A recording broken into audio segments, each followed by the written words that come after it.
जय हिंद दोस्तों, मैं सब इंस्पेक्टर श्वेता। आज की वीडियो में हम बात करेंगे डे 26 के होमवर्क के ऊपर। डे 26 हो गया, अभी तक हमने बहुत सारी चीज़ों को कवर कर लिया है। आई होप आप लोग का रिजल्ट अब बढ़ रहा होगा, टेस्ट में आपको लोग का रिजल्ट कंफर्म बढ़ रहा होगा। अभी भी बहुत सारी चीज़ों को मैंने कवर नहीं किया, जिसमें इकोनॉमिक्स है, क्योंकि इकोनॉमिक्स से क्वेश्चन का लेवल बहुत कम रहता है, इसलिए इकोनॉमिक्स को हम लास्ट में 4 दिन हम करवाएंगे, जिसमें इकोनॉमी के पूरे हिस्से को करवा दिया जाएगा और वो भूलने वाला पार्ट होता है, इसीलिए लास्ट में उसको, ठीक है। बाकी चीज़ों को इधर अच्छे से कर लीजिए। और हमारा खेल है और एक और साइंस एंड टेक का है क्वेश्चन, वो भी हम सारे चीज़ों को लास्ट में करेंगे। लास्ट के 4 डेज में 35 डेज के होमवर्क के दौरान ऐसी कोई चीज़ें नहीं होंगी जो छोड़ी जाएंगी, सारे चीज़ों को मैं कवर करवा लूँगी। तो पूरा भरोसा मुझ पर करते हुए बस अपनी तैयारी को ऐसे ही कंटिन्यू रखिए, क्योंकि इससे बेटर तैयारी अब आपको नहीं मिलने वाला है। सारी चीज़ों को हम सही तरीके से आप लोग को दे रहे हैं, क्योंकि अपने क्लास में भी हम वैसे ही देते हैं। मुझसे जुड़े हुए जितने भी लोग हैं अपनी तैयारी को ऐसे ही कंटिन्यू रखे हैं, तो मुझ पे बहुत लोगों की जिम्मेदारी है। तो बस ऐसे ही तैयारी करते रहिए, रिजल्ट आपका ज़रूर आएगा। आप मुझे फॉलो कर सकते हैं इंस्टा से @sweta/SI, और टेलीग्राम पे एक ग्रुप बना है SI श्वेता डाउट चैट, जहाँ पे आप अपना डाउट पूछ सकते हैं।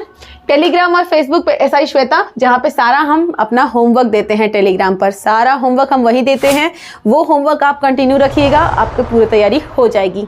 प्ले लिस्ट में सारे होमवर्क का लिस्ट एक जगह तैयार किया गया है। अभी से भी आप मुझे फॉलो करें तो होमवर्क की रूटीन ख़त्म की जा सकती है, ठीक है। चलिए बात करते हैं होमवर्क के ऊपर। होमवर्क में करंट है, केमिस्ट्री है, विविध है, इंडियन ज्योग्राफी है और मिडिवल हिस्ट्री और टेस्ट है, ठीक है। तो हमारा करंट में हम दिए हैं page number 48 and 49। 48 number page में है हमारा भारत सरकार के आगामी लक्ष्य, ठीक है, जिसको हम छाट करके दे देते हैं भाई इंपॉर्टेंट क्या है इसमें। और 49 में है भारत सरकार के प्रमुख रिपोर्ट, ठीक है। और पीछे से हम प्रैक्टिस सेट, हमारा पीछे से 1 लाइनर वाला जितना हिस्सा था हमने ख़त्म कर लिया है। अब बस प्रैक्टिस सेट पे हमको हाथ बैठाना है। प्रैक्टिस सेट भी आपको मिल गया। सोचिए एडुटेरिया हम लोग ख़त्म कर दिए, बस अब कुछ ही पन्ना है, जो 35 डेज होते ही पूरा एडुटेरिया का एक एक पेज ख़त्म हो जाएगा। एक एक पेज अगर आप मुझे फॉलो कर रहे हैं तो भाई आपकी करंट में क्वेश्चन तो नहीं छूटने वाली है। जो भी हो जाए करंट से क्वेश्चन नहीं छूटेगा। और इस मैगजीन में इतना दिया हुआ है, अब तक आप समझ लिए होंगे, अगर रेगुलर आप पढ़ रहे होंगे मुझसे जुड़ कर, तो करंट का लेवल आप देख लिए होंगे भाई इस मैगजीन में कितना कुछ दिया हुआ है। क्या इससे बाहर क्या जा सकता है, जाएगा तो जो जाना है। तो इधर 1 लाइनर करके जो मैं देती हूँ करंट अफेयर, वो भी हम आपको लास्ट में करंट दे देंगे। जैसे ये अब अक्टूबर तक का है, तो नवंबर दिसंबर का करंट का लिस्ट हम एक जगह आपको लास्ट में थमा देंगे, उसको एक बार और रीड कर जाइए बस। तो करंट में 48, 49 और प्रैक्टिस सेट 1 और 2, ठीक है। केमिस्ट्री में लेसन 13 दिए हैं, ये हम ल्यूसेंट से दिए हैं आप लोगों को। केमिस्ट्री से लेसन 13 मिश्र धातु, बहुत कम हिस्सा कलर किए हैं, जो बस किए हैं उतना ही पढ़ लीजिएगा लो, बस उतना काफ़ी है। क्योंकि केमिस्ट्री में कितने क्वेश्चन बनते हैं? 2, बस 2 या 3, या नहीं भी पूछा था एक बार में एक सीटिंग में। तो केमिस्ट्री का लेवल इतना टफ नहीं है, इसको इतना डिप्रेशन की तरह नहीं लेना है। बस जितना दिया जा रहा है कलर करके, देख रहे हैं कितना छाट करके दिए हुए हैं कलर, उतना बस हिस्सा पढ़ जाइएगा। केमिस्ट्री में आपके क्वेश्चन नहीं छूटेंगे। और केमिस्ट्री को स्पीडी साइंस से भी करना है, हमेशा हम बोलते हैं आप लोगों को स्पीडी साइंस का मॉडल सेट आप लोगों को करना है, ठीक है। यहाँ पे बहुत अच्छे 1 लाइनर क्वेश्चन दिए रहते हैं, उसको भी पढ़ते चलिए। साइंस का 2 हिस्सा, एक हम ल्यूसेंट से कर रहे हैं और एक हम इससे कर रहे हैं। और अगर आप लोग को अभी भी भरोसा नहीं हो अपने आप पे, तो टेस्ट देना हो। जैसे मान लीजिए ये चैप्टर मिश्र धातु है, इस चैप्टर को हम ऑब्जेक्टिव ल्यूसेंट वाले में खोलेंगे, या घटना चक्र में खोल लीजिए, किसी में खोलिए, वहाँ पे आप टेस्ट दे लीजिए। टेस्ट देना है ना आपको, तो टेस्ट ऑफलाइन दीजिए। ऑनलाइन देंगे बहुत टाइम बर्बाद होगा, बहुत ज़्यादा। खुद कभी मिलाया कीजिए ऑनलाइन टेस्ट का टाइम और ऑफलाइन टेस्ट का टाइम। जितना देर में आप ऑफलाइन देते हैं ना, उतना में 100 क्वेश्चन टच करेंगे ना, वहाँ पे 20-30 टच करेंगे ऑनलाइन में। इसीलिए ऑफलाइन दीजिए, क्योंकि एग्ज़ाम भी आपको ऑफलाइन देना है। सारे बुक्स आपके हाथ में है, सब कुछ आपके हाथ में। जब इंटरनेट से ज़्यादातर पढ़ेंगे तो प्रॉब्लम आती है। जितना होमवर्क दे दिया जाता है उस पेज को देखिए, वो कलर अपने बुक में कीजिए और अपनी तैयारी उस हिसाब से दिन भर कीजिए। और रात में रिवीजन किए बिना नहीं सोना है, क्योंकि पढ़ाई का मेन मंत्र है रिवीजन करेंगे, अपने आप को जज करेंगे। और घबराना बिल्कुल नहीं है, क्योंकि सारा ड्रामा किस चीज़ का है? डर का है। डर हट गया, पढ़ाई बहुत अच्छा होगा। जानते जब तक मेरा एग्जाम नहीं हुआ था ना क्लियर, हम भी बहुत डरते थे और लगता था कुछ नहीं याद है, सब भूल रहे हैं, कुछ नहीं समझ में आ रहा है। लेकिन अभी देखिए उतना रिवीजन भी नहीं करते लेकिन हर चीज़ मुझे याद रहता है, क्योंकि डर खत्म हो गया है।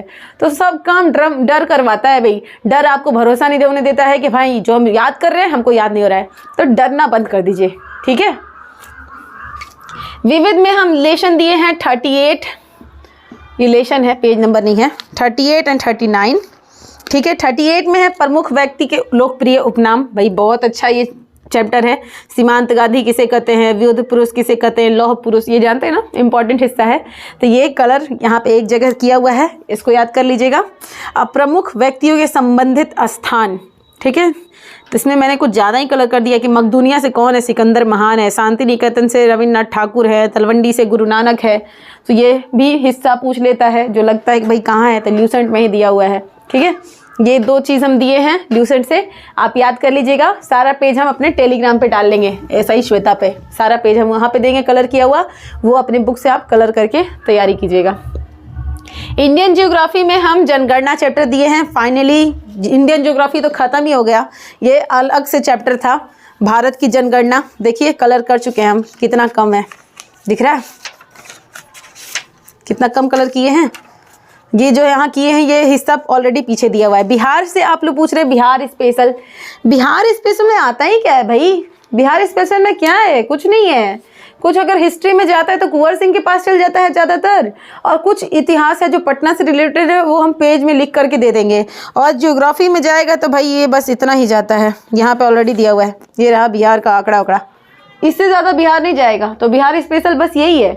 आप बार बार कमेंट कर रहे हैं मैम बिहार स्पेशल, क्या बिहार स्पेशल से एसआई में ऐसा क्या क्वेश्चन पूछ लिया गया है, कुछ स्पेशल नहीं पूछा गया है, तो काहे बिहार एसआई को इतना ज़्यादा ला रहे हैं बिहार स्पेशल को। वो बीपीएससी में आएगा, बीपीएससी में आएगा, तो भी बीपीएससी में इतना टफ नहीं आता है, मुझ दौरान कुछ ज़्यादा ही तैयारी कर लिए थे।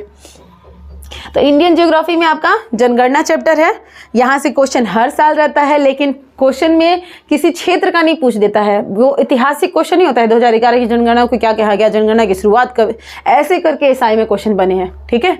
तो वैसे करके आपको याद करना है जनगणना से, ये हम क्राउन से दे रहे हैं। मिडिवल हिस्ट्री में मेरा नोट्स हम आप लोग को दे चुके हैं 2 पार्ट में करके, एक तो सल्तनत काल, एक मुगल, उतना काफ़ी है। जिसमें जो मुगल वाला हिस्सा है उससे 2 क्वेश्चन आएगा, सल्तनत काल वाले से 1 क्वेश्चन आएगा, 3 क्वेश्चन आते हैं मिडिवल हिस्ट्री से। तो बस उतना कर लीजिए, वो काफ़ी नहीं, बहुत काफ़ी है, वो तो बीपीएससी के लिए भी काफ़ी है जितना मेरा नोट्स है हिस्ट्री वाला, ठीक है। बीपीएससी की पीटी तक में वो काफ़ी है, तो बस उतना पेज कर लीजिए, कंठस्थ एकदम फ्री हो जाइए हिस्ट्री से। अगर मेरे नोट्स को आप किए हैं तो इतिहास में कुछ सोचने का ज़रूरत ही नहीं है, उतना काफ़ी है, ठीक है।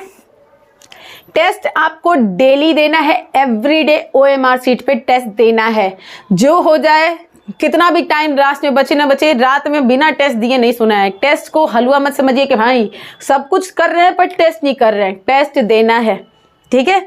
और इन सब सब्जेक्ट पे भी आपको लगता है कि टेस्ट देना चाहिए, स्पेशली जो आप मुझे कहते हैं कि आप करा लीजिए, आपके पास ल्यूसेंट ऑब्जेक्टिव की बुक होगी, वहाँ पे आप अपना उस चैप्टर से रिलेटेड टेस्ट दीजिए, क्योंकि हम कराएंगे ना तो उसमें बहुत टाइम लग जाएगा। आप लोग का टाइम का वैल्यू समझिए भाई, हम खुद नहीं देते थे ऑनलाइन, हमको ऑफलाइन पढ़ाई बहुत पसंद है, ऑफलाइन ही बेस्ट होता है।